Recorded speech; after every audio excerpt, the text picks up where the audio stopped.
Sikap sahabat juga banyak, terutama dalam kondisi-kondisi yang sulit dalam peperangan. Walaupun memang sebagian besar kisah di Al-Quran itu peperangan. Bukan berarti kita disuruh perang, bukan.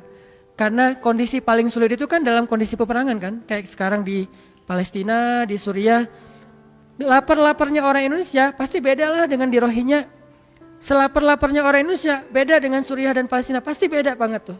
Lapar di sini kita masih bisa nyari, kita masih punya keluarga, punya teman, masih ada. Paling lapar kita di sini tuh dan nggak separah udah lapar, ketakutan, terancam, nggak punya tempat tinggal kan itu parah banget tuh.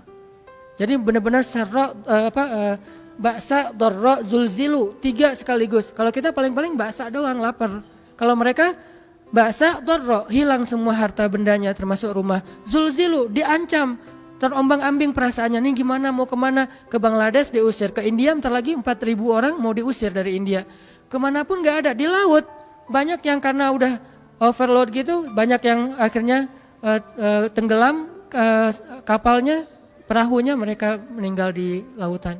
Seolah-olah tidak ada satupun daratan yang halal untuk mereka. Pasti beda kan? Makanya Allah mengangkat angle perang, bukan nyuruh kaum muslimin itu kok senang perang banget sih, ayatnya semuanya tentang perang, bukan. Angle perang itu kondisi paling sulit yang dialami seseorang dalam peperangan, apalagi perang-perang dulu kan bacok-bacokan ya. Kalau sekarang kan nggak kelihatan tuh musuhnya. Kalau dulu bacok-bacokan kayak tawuran udah.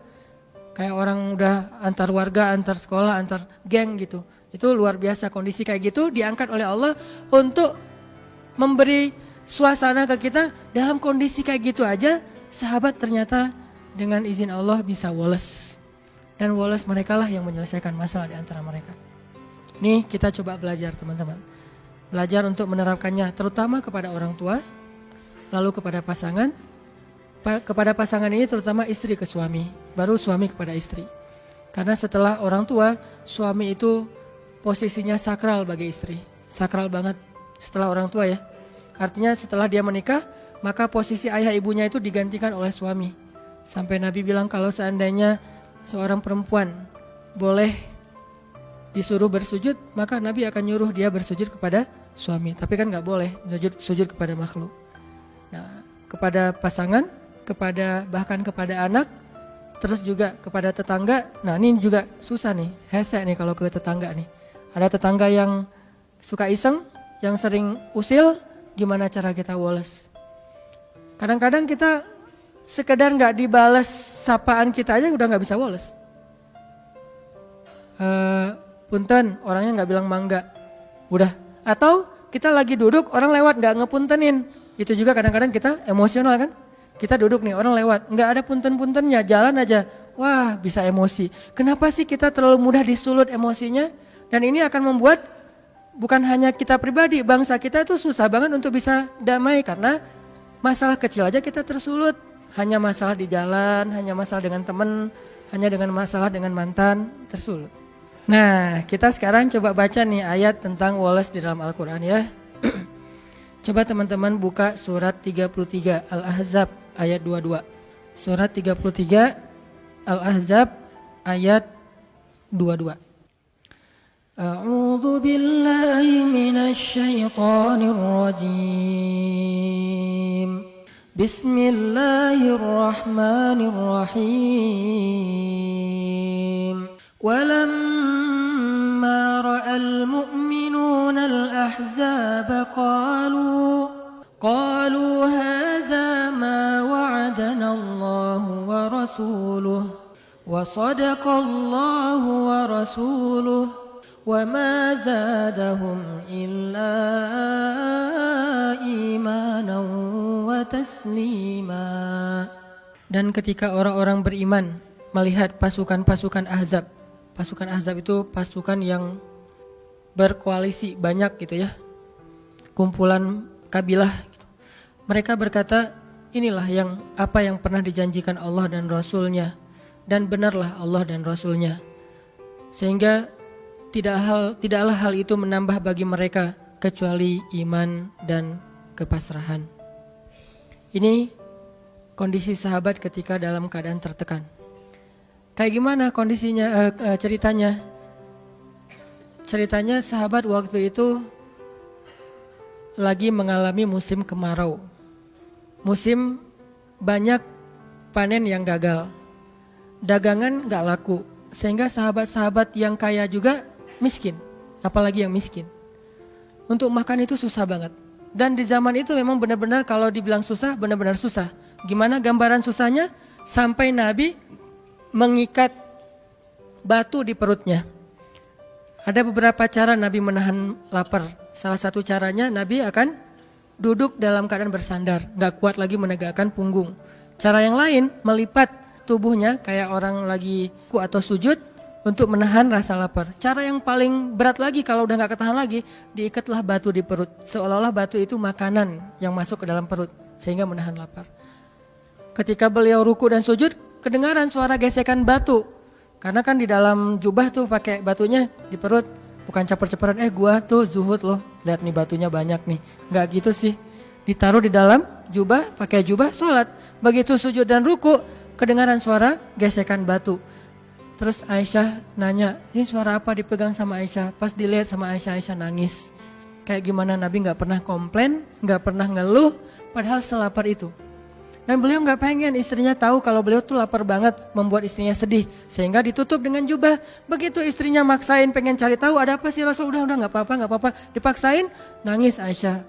Ya Allah, betapa dosanya saya membiarkan suami saya kelaparan kayak gini. Tapi mau masak apa, gak ada apa-apa di dapur. Nih Nabi nih.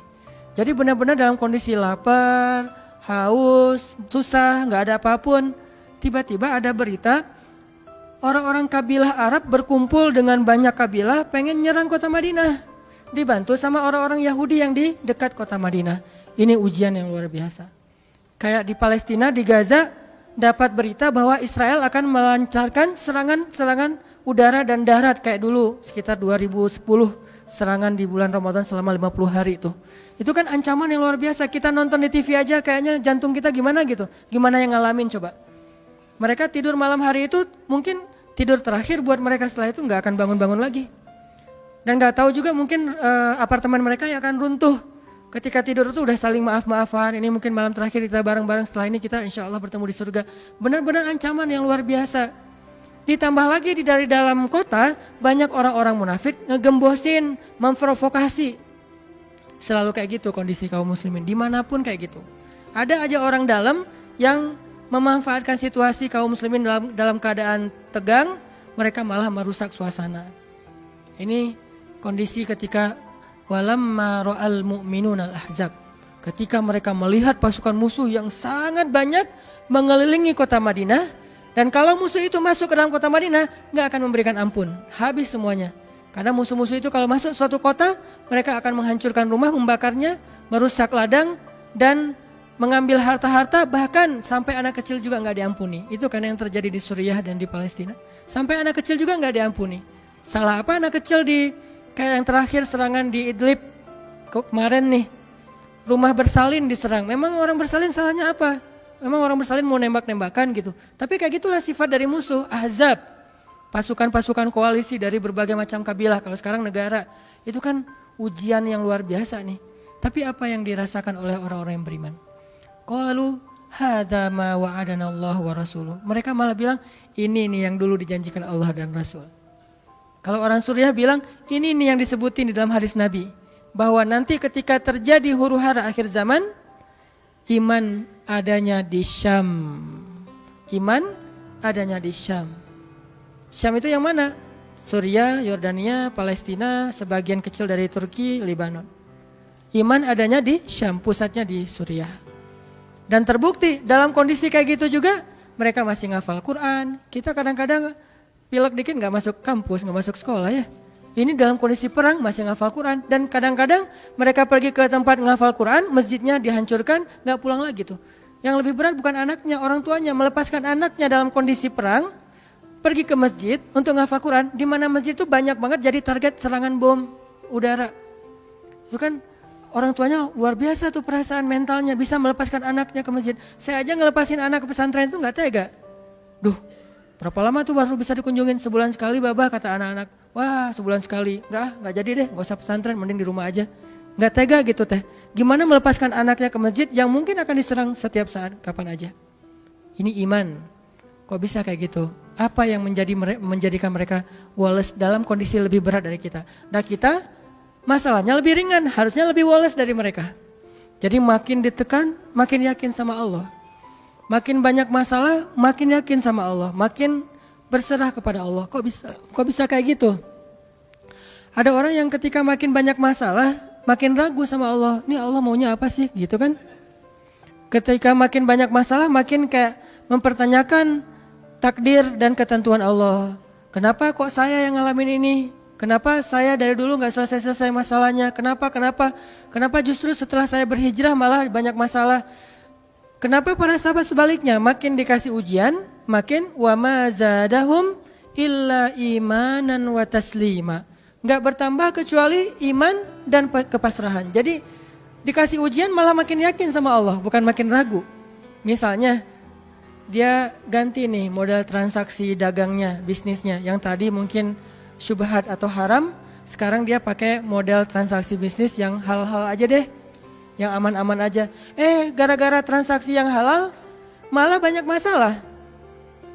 Masih mending kalau masalahnya cuman berkurang income-nya. Ini malah ditipu orang lah, rugi segala macam. Mulai mempertanyakan, nih bener gak ya saya ngambil jalan yang syariat segala macam, kok malah makin susah nih kelihatannya. Kenapa kita ketika diuji malah jadi ragu sama Allah?